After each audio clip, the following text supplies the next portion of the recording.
Il voulait libérer l'Afrique, mais un seul discours a signé sa fin.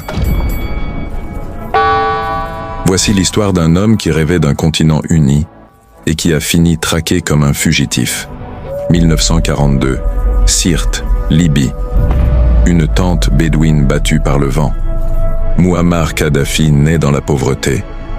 Un enfant du désert. Mais ses yeux brûlent d'ambition. Il lit Gamal Abdel Nasser, le héros égyptien. Il se promet « Je briserai l'humiliation. Je rendrai sa dignité à mon peuple. » 1969. À 27 ans, il passe à l'action. Un coup d'État sans une seule balle. Le roi Idriss Ier est renversé.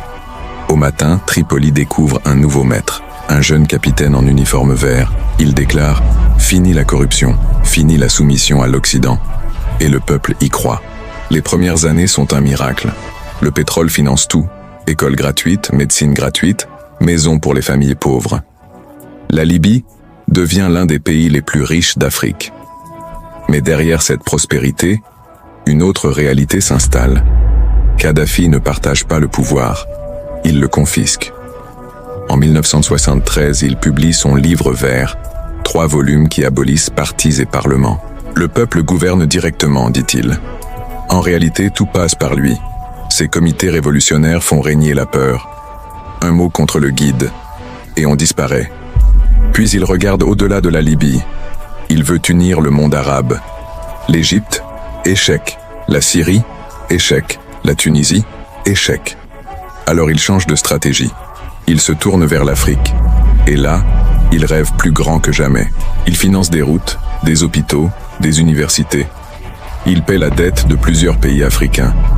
Il parle d'une monnaie africaine, adossée à l'or libyen. D'une armée commune pour que l'Afrique n'ait plus jamais besoin de Paris, Londres ou Washington. Il est couronné roi des rois d'Afrique par des centaines de chefs traditionnels.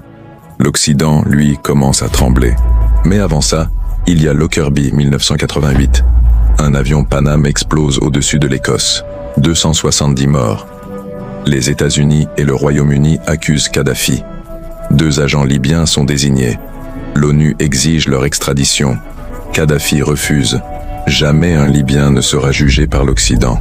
Résultat, sanctions, embargo, isolement total. Pendant 10 ans, il résiste, mais l'économie s'étouffe. Alors en 1989, il cède. Il accepte un procès dans un tribunal spécial. En 2003, il reconnaît la responsabilité de son régime et indemnise les victimes. Le monde le réhabilite. Il renonce à ses armes de destruction massive. Tony Blair lui serre la main. Sarkozy plante sa tente à Paris. Mais pendant que les photos circulent, il continue son rêve africain. Et pour l'Occident, ça c'est plus dangereux qu'un missile. Puis arrive 2011, le printemps arabe. La Tunisie flambe, l'Égypte tombe, et la Libye s'enflamme. Benghazi se soulève, et Kadhafi prend la parole. Devant ses partisans, il hurle « Nous irons à Benghazi, maison par maison, et nous ne montrerons aucune merci, aucune compassion. » Ce discours change tout. Pour l'ONU, ce n'est plus une crise politique, c'est un massacre annoncé. Le Conseil de sécurité vote la résolution 1973.